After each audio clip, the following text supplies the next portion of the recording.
নমস্কার, আমি সোমা দিদি ভাই মেঘমল্লারে তোমাদের সবাইকে স্বাগত। প্রতিদিনের মতো আজও আমরা চলে এসেছি নতুন একটি বিষয় নিয়ে আলোচনা করতে। আজকে আমাদের বিষয় দশম শ্রেণীর একটি কবিতা। বর্তমান বিশ্ব রাজনীতিতে তোলপাড় করছে ইরাক, ইরান, মধ্যপ্রাচ্যের এই দুটি দেশ। যুদ্ধ, আতঙ্ক, পারমাণবিক হামলা, আন্তর্জাতিক চুক্তি লঙ্ঘন কিংবা বহির্বাণিজ্যের ওপর প্রভাব বিস্তার। সাধারণ মানুষ যখন তার দৈনন্দিন জীবনযাত্রার নিত্য প্রয়োজনীয় সামগ্রীর মূল্য বৃদ্ধিতে রুদ্ধশ্বাস, সেই সময় সাম্রাজ্যবাদী শক্তি কিন্তু নিজের সাম্রাজ্য বিস্তারের লড়াই চালিয়ে যাচ্ছে। এইরকমই এক ভয়ঙ্কর, উত্তাল, আগ্রাসী জাতীয়তাবাদের প্রেক্ষাপটে আজ আমাদের কবিতা আধুনিক কবি শঙ্খ ঘোষ বিরচিত আই আরও বেঁধে বেঁধে থাকে। কবিতাটি কবির 2004 সালে প্রকাশিত জলই পাষাণ হয়ে আছে কাব্যগ্রন্থ থেকে নেওয়া হয়েছে। সালটা 2001। ইরাকের প্রেসিডেন্ট সাদ্দাম হোসেন ইরানের তৈলখনিকে দখল করারকে কেন্দ্র করে যে ভয়াবহ যুদ্ধের সূচনা করেছিলেন, সেই প্রেক্ষাপটেই কিন্তু কবিতাটা রচিত। কবিতাটিতে রয়েছে 24টি পংক্তি এবং 2টি স্তবক, যাতে বর্ণিত হয়েছে সাম্রাজ্যবাদী শক্তির আগ্রাসন, সাধারণ মানুষ সভ্যতার দোদুল্যমানতায়, অস্তিত্বের সংকট রক্ষায় বিপন্ন, চারিপাশ থেকে তাকে ঘিরে ধরেছে আগ্রাসী জাতীয়তাবাদ। প্রত্যেক মুহূর্তেই তারা নিজেদের জীবন সংশয়ে ভুগছে, রক্ষা পাচ্ছে না তাদের ভবিষ্যৎ প্রজন্ম। এমন এক পরিস্থিতিতে বিশ্ববাসীর কাছে কবির আবেদন ঐক্যবদ্ধ হওয়ার, কারণ ঐক্যবদ্ধ না হলে আমরা কিন্তু এই রকম পরিস্থিতি থেকে নিজেদেরকে মুক্ত করতে পারব না। এইবার আমরা কবিতা পড়তে পড়তে বাকি বিষয় নিয়ে বিস্তারিত আলোচনা করব। আমাদের ডান পাশে ধস, বাঁয়ে গিরিখাত, মাথায় বোমারু, পায়ে পায়ে হিমানির বাঁধ। আমাদের পথ নেই কোনো, আমাদের ঘর গেছে উড়ে, আমাদের শিশুদের সব ছড়ানো রয়েছে কাছে দূরে। আমরাও তবে এইভাবেই এই মুহূর্তেই মরে যাব নাকি? আমাদের পথ নেই আই আরও বেঁধে বেঁধে থাকে। প্রথমেই বলেছি যে সাম্রাজ্যবাদী শক্তি সাম্রাজ্য বিস্তারের যে লড়াই, তা নিয়ে ব্যস্ত। এই অবস্থাতে কবিতাটি রচিত, যেখানে চারিদিকে মানুষ বিপন্ন, অসহায়, এবং সেই চিত্রই কিন্তু কবিতায় ফুটে উঠেছে। এবং সেই পরিস্থিতিটা কেমন? যেন ডান পাশে রয়েছে ধস। ধস তোমরা সকলেই জানো, পার্বত্য অঞ্চলে যদি মাটি আলগা অবস্থায় থাকে এবং অতিরিক্ত বৃষ্টিপাত কিংবা মানুষের দৈনন্দিন কার্যকলাপের ফলে কোনো বিশেষ অংশের জমি যদি ধসে পড়ে, তাকে আমরা ধস বলি, ভূমিধস, যেটা পার্বত্য অঞ্চলে প্রায়শই দেখা যায়, যা মানুষের কিন্তু জীবনহানি ঘটায়। আবার আরেক পাশে কি রয়েছে? রয়েছে বিশাল পার্বত্য গিরিখাত। গিরি অর্থাৎ পাহাড়, খাত মানে পর্বত পার্শ্বস্থ যে দীর্ঘ সংকীর্ণ খাত, কখনো সেটা 2000, কখনো সেটা 3000 ফুট গভীর হতে পারে। যেখানে পড়লে কিন্তু মানুষের বাঁচার সম্ভাবনা খুবই কম। তো সংকট এতটাই ঘনিয়ে এসেছে, তার বীভৎসতা, তার ভয়ঙ্করতাকে তুলে ধরার জন্যই কিন্তু কবি বলছেন যে আমাদের ডান পাশে ধস এবং বাঁ পাশে গিরিখাত, আমরা দুদিকের কোনো দিকেই যেতে পারছি না। আবার মাথায় কি রয়েছে? বোমারু।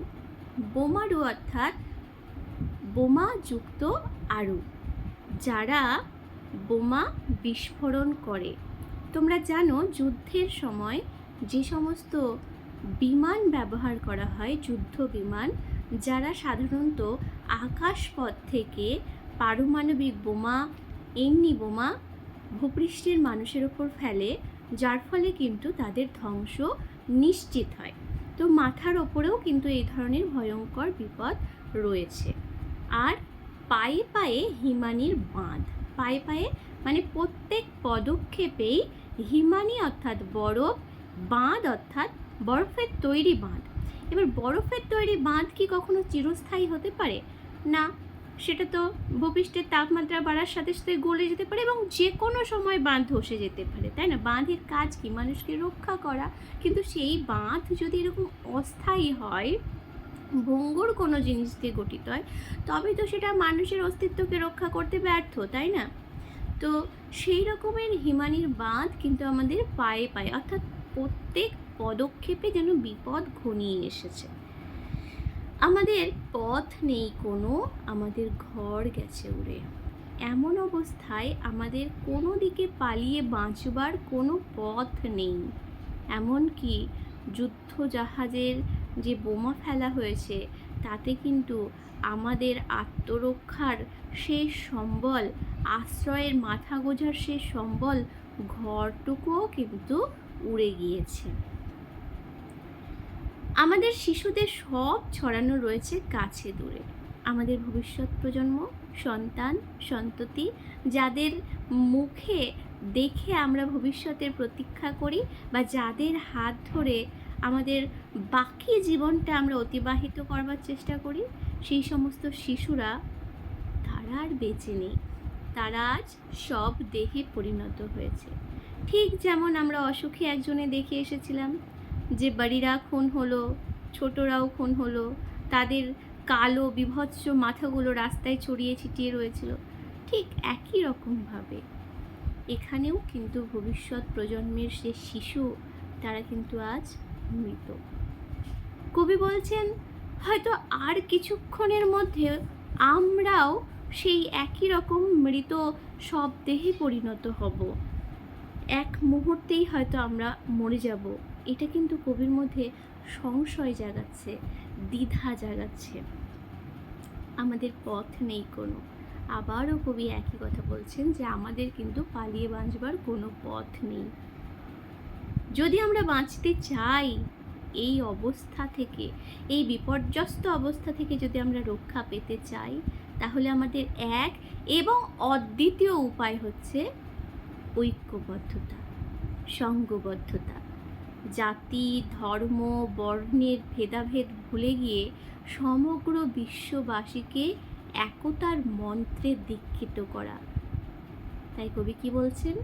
আই আরও বেঁধে বেঁধে থাকি। আমাদের ইতিহাস নেই, অথবা এমনই ইতিহাস আমাদের চোখ মুখ ঢাকা। আমরা সারা জীবন পরের মুখাপেক্ষী।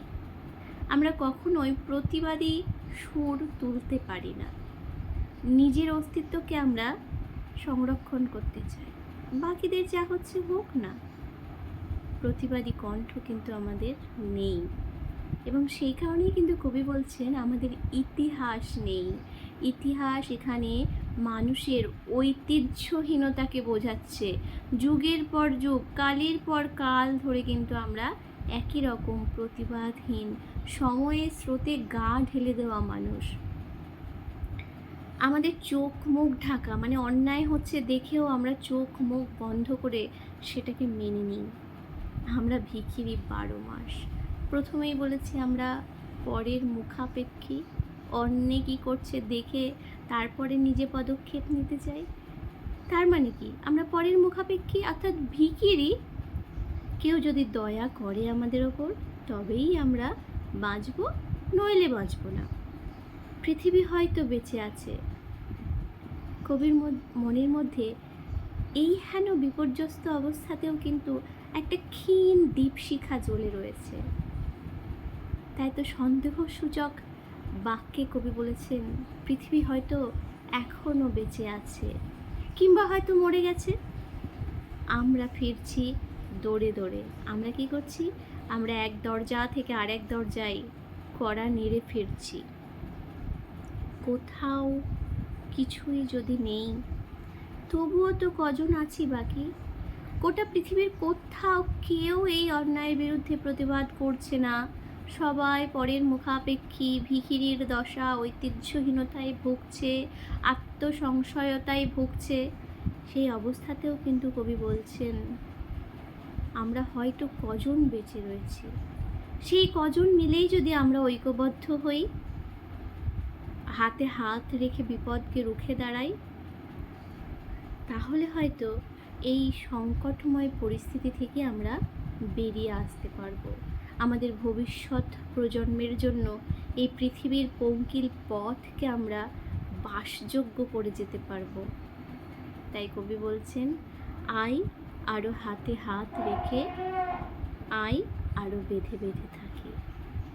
সেই ঐক্যবদ্ধতার বার্তা কিন্তু কবি কবিতার শেষ দুটি চরণের মধ্যেও দিয়েছেন, যে যুদ্ধ নয় শান্তি চাই, আমরা সবাই এক হয়ে থাকি। ঠিক সেই ছোটবেলার কৃষক আর তার 4 ছেলের নীতি কথা আমরা পড়েছিলাম, যে একটি মাত্র লাঠি যদি তোমার হাতে দেওয়া হয় অতি সহজেই আমরা সেটা ভেঙে ফেলতে পারি, কিন্তু এক গুচ্ছ লাঠি যদি দেওয়া হয় তোমার হাতে, তাহলে কিন্তু ভেঙে ফেলাটা অতটা সহজ হবে না। অর্থাৎ ঐক্যবদ্ধ থাকলে শত্রুরা সহজে আক্রমণ করতে পারে না, যতটা সহজে আক্রমণ করতে পারে একক মানুষকে। সুতরাং আমাদের সকলের উচিত এই রকম সংকটজনক পরিস্থিতিতে ঐক্যবদ্ধ হয়ে থাকা। এটুকুই আজকের মতো শেষ হলো। নমস্কার, দেখা হচ্ছে অন্য আরেক বিষয়ের আলোচনায়।